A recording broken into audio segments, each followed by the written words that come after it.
This is the Motivated Business Show, hosted by me, Mark Terrell, the author of Motivated, the Reluctant Leader's Guide to Building a Business That Sets You Free. In my book, I share the 7-step process to get the measure of your business. MEASURE is an acronym that stands for Mirror, Evaluate, Action, Systemize, Unify, Review, and Energize. On each episode, I'll be chatting to a business owner about how they stay motivated and how they've got the measure of their business. So without further ado, let's find out who's joining me on this episode.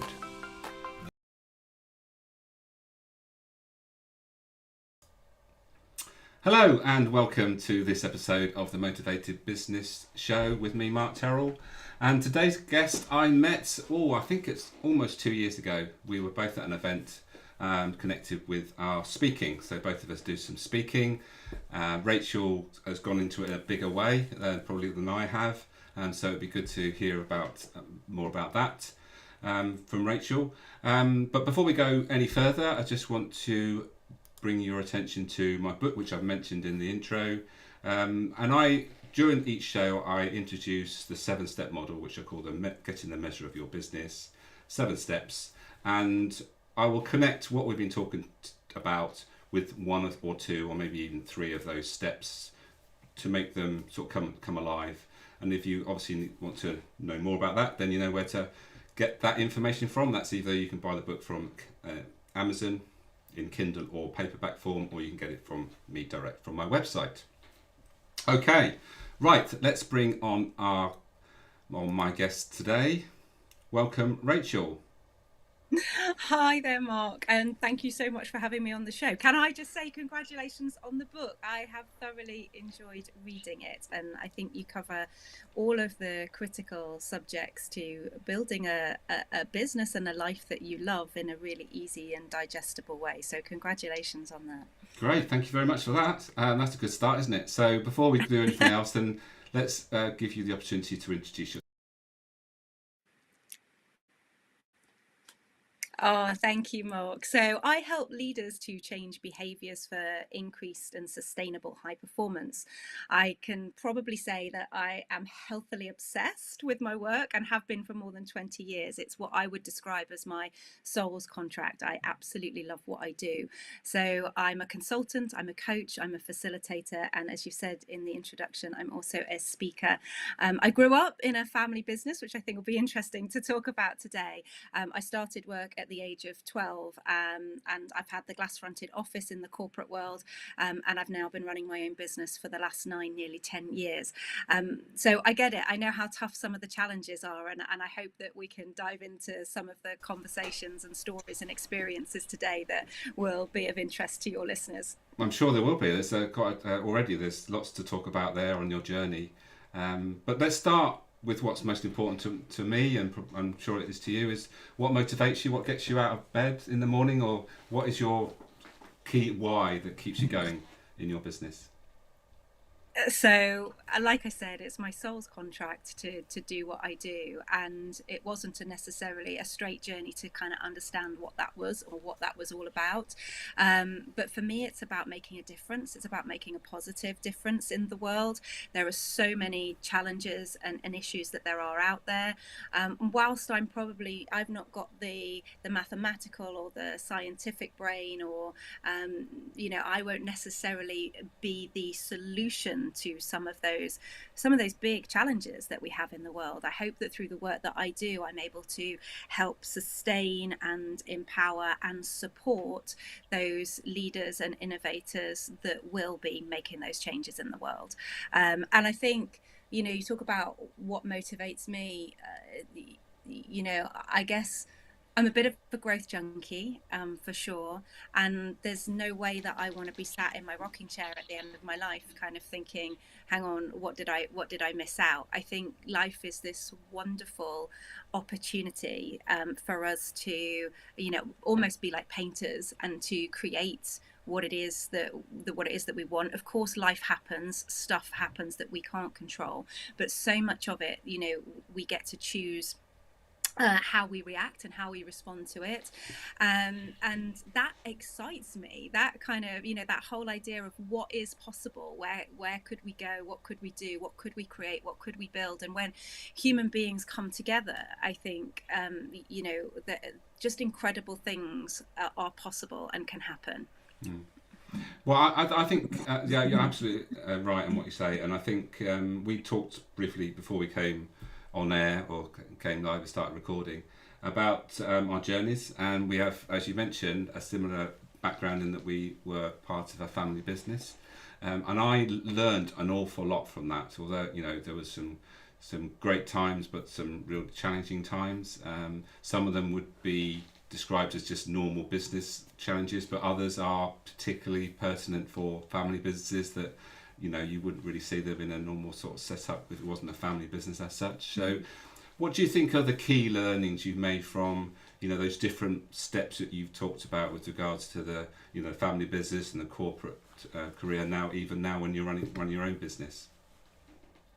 Well, it's really interesting because having grown up in a family business, I never ever wanted to go into business myself. That's what I took away from it. My mum had two very busy hair and beauty salons, and it was there that I was working there, as I said, from the age of 12 to 21, and it's an incredible experience. But work was everything. It was, it's what we did on the weekends. We went to shop for things for the salon. Bank holidays, we would be redecorating because it was the time when we could do it, when the business was closed. And I think I probably built up quite a bit of resentment to that business as a child, because I felt it was stopping me from doing the things that I wanted to do. Equally, as I got older, it enabled me to have the pocket money and the beer money when I was at university. But I'd seen how much hard work it was and how much it impacted my parents and our lives. And I just thought that I was like, I don't ever want to go into this. I don't ever want to do that. I'm going to work for somebody else so that I can switch off and it's not all my responsibility.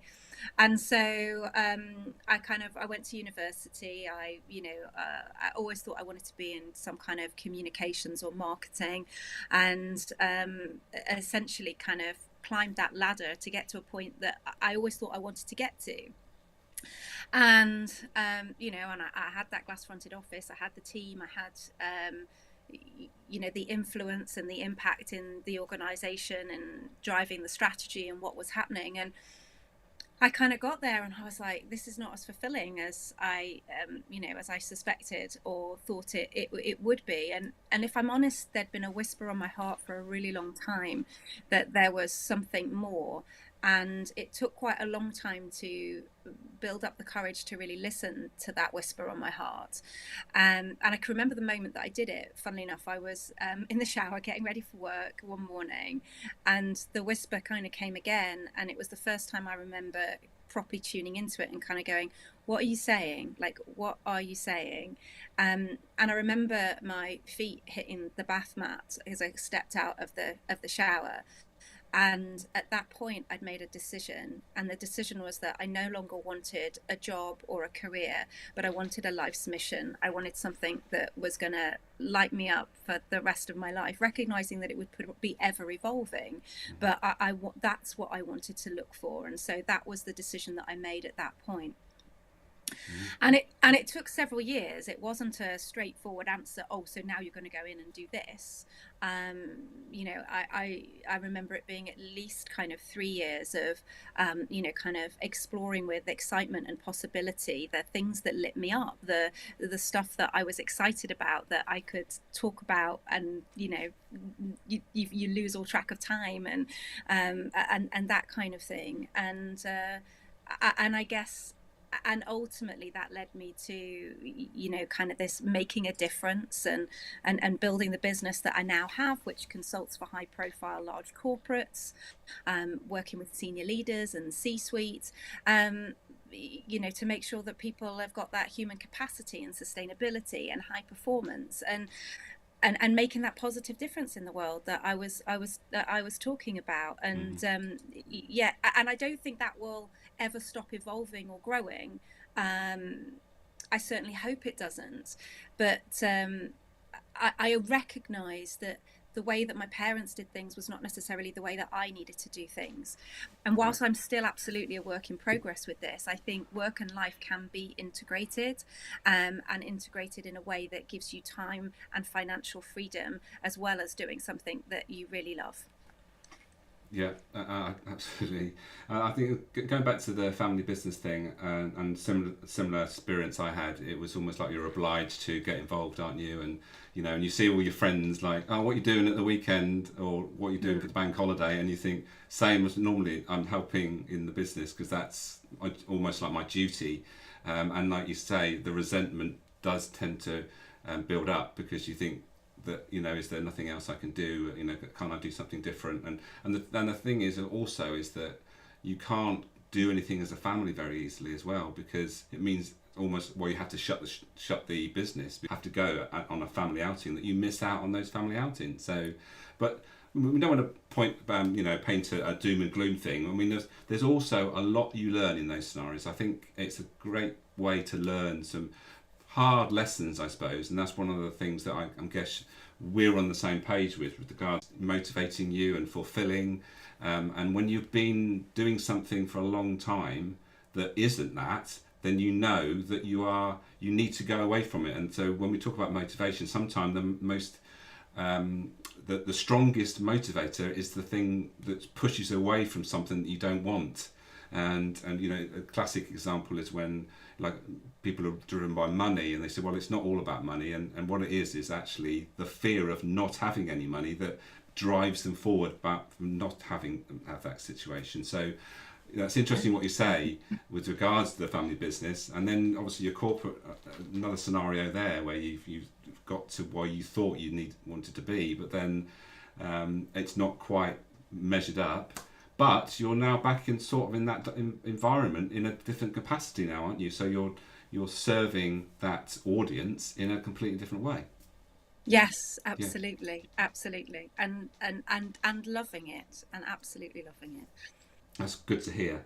So let's go. Let's talk about then the power of speaking, and why you speak particularly, and why you've gone into it in a big way. So for me, and I think if I recall rightly, Mark, we met at the welcome day for the Professional Speaking Association, which That's is an right. association Yeah, we've in been Birmingham. part of.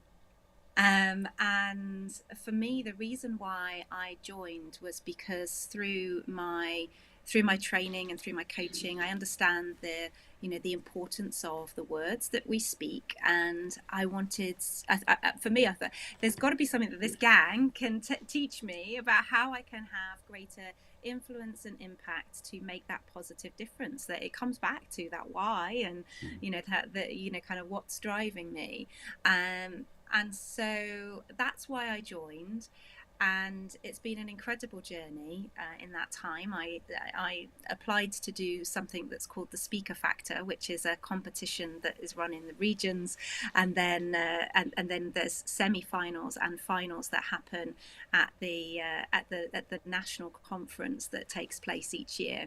And the year that I was involved was actually the Global Speakers Summit. So the Professional Speaking Association UK and Ireland were hosting the Global Speakers Summit that year.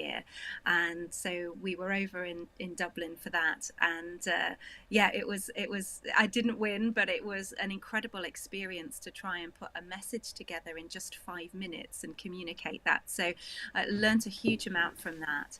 And I think more than that, I think it really immersed me in this community that is willing to help support one another.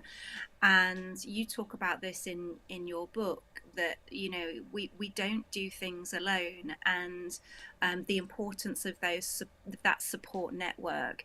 And when I entered that competition, there were so many people that, if I just asked, were willing to give their time freely to help support me, help me understand how to put something like that together, and support me on that journey, and along that way. And yeah, so it's a fabulous community, and a very supportive one. I don't know, Mark, how you found it in your region and in your area. Yeah, well, I was a member for a year. I didn't. I like you did the speaker factor thing and putting something together that's 5 minutes, and you know that you're not allowed to go over, and then you're going to be judged. I mean, it's something that you just throw yourself into, and I didn't make it through to Ireland, sadly.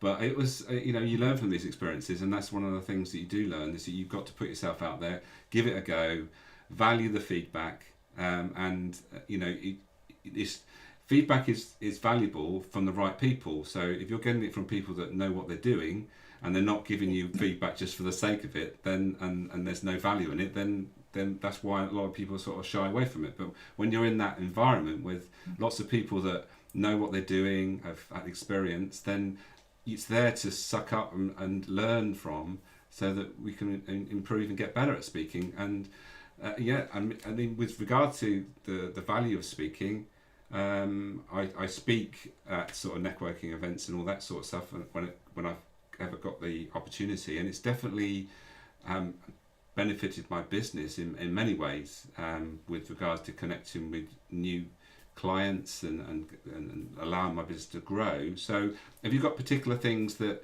you can attach to, your speaking events and how you've done it and then what's come from it? Yeah, absolutely. So I think, like you, it's a great way to be able to add value, create connection, help people feel seen, heard, and understood. Um, and that creates a connection and a conversation which may or may not lead to business. And so I'm sure, very similar to you, I have kind of run events for things like my local chamber of commerce, whether they be online or in person. I'm part of some networking events, and again, I've got something coming up actually next week, for one of my networking events that I help to facilitate. Again, it's an opportunity for me to help facilitate some good discussion and conversation and share some things that may well be of value to that audience. And I do it without attachment to the outcome. I think that's really important as well. That actually, to be a go-giver in that situation, that actually I'm here to help and support and serve, first and foremost. And I think people really feel that.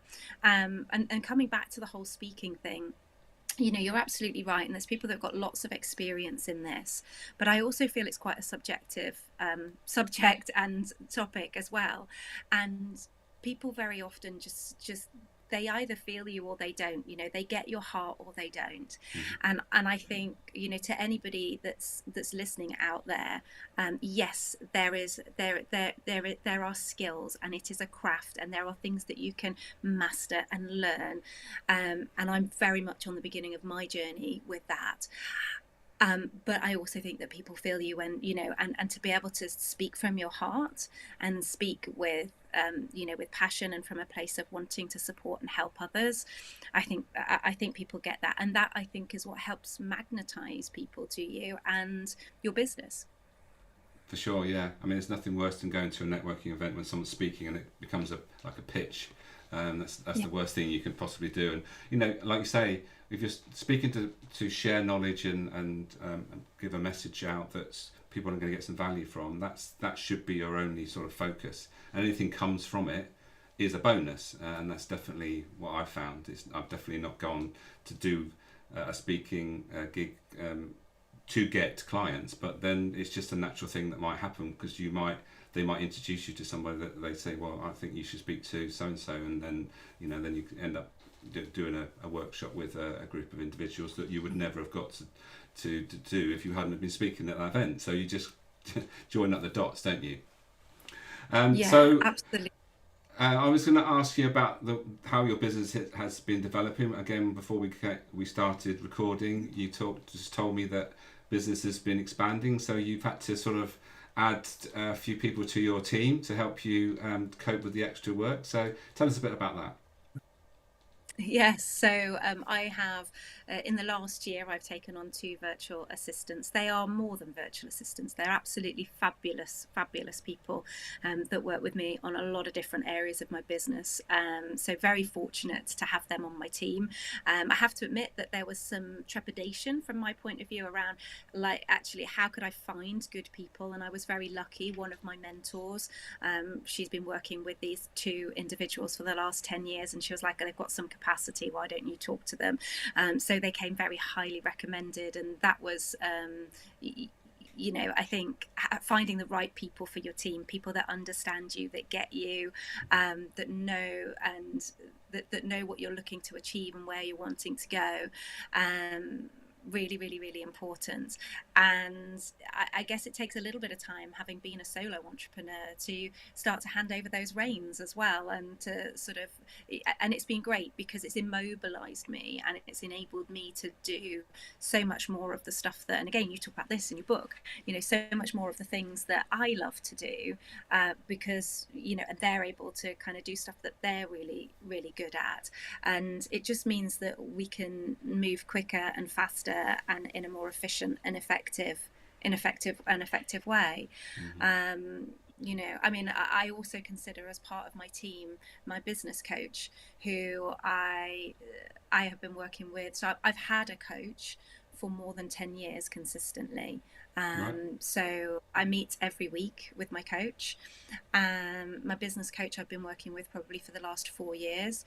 And, again, I know this is something you talk about in your book. And Mm. I think it's interesting because we're kind of just at that stage where we're revisioning, I can't get my words out, revisioning for the business. So I think it comes round, doesn't it? Like, you have it's really important to have, like, I can see the next step, but actually at the moment I'm looking at what comes beyond that next kind of summit. And just taking some time to really kind of imagine and consider and check in with myself, what is it that I really want to build? And so it's kind of exciting Mm. because we've got to this point where we've achieved what we wanted to achieve. We know what we're going for next, but then it's kind of okay, and what comes beyond that? And I think it's always important for us as business owners to have that view on what comes beyond the, kind of that next horizon. And it might not need to be super, super, super clear, but at least you've got, it's almost like your North Star. Exactly, kind of know where you're headed. Mm. So you've covered two really important things there. We've talked about the importance of having a tribe that we can sort of, lean on and support us when we need them, and also having someone like a coach, or some people join a mastermind. Just accountability, and having that balance of challenge and support that we all need. Because when we are on our own, we're trying to build a business on our own. The last thing we want is actually to feel we're on our own. So we need these people to keep us, on track. And when we're having a tough time, that we can just reach out to them, and they're there for us, just to lend an ear. And those sort of things are important, and and push us forward when they see that we're maybe not not maybe grasping the opportunities that they can see that we should be going for. Definitely had a few of those with my clients recently, with opportunities that are there staring at me. I could see for them, it's like an opportunity for them to grab, and there's my opportunity to jump in and say, and challenge them to say, this is your opportunity to step up and seek the opportunity and grasp it for what it is. So thank you for sharing that. It's really important. So what about the actual work that you do, in your actual work, and what sort of things? I talk about every business is set up to solve a problem. So what would you see as the biggest problem that you overarchingly sort of solve for other businesses? So it all stems down to that human capacity, sustainability, and high performance. So it's, how do we get the best out of ourselves and our teams, moment to moment? And a big part of that I am, I think I've used this before, you said before, healthily obsessed with, is you talk about making sure that you fit your own oxygen mask first.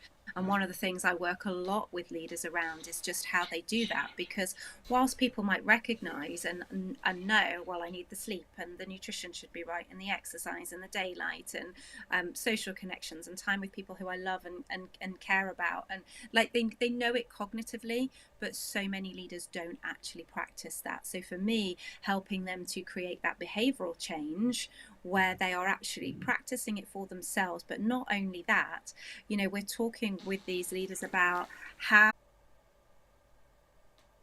the I think so often things like our feelings and emotions and moods, it feels intangible for leaders. It feels like a bit of a bit of something that they don't really get into.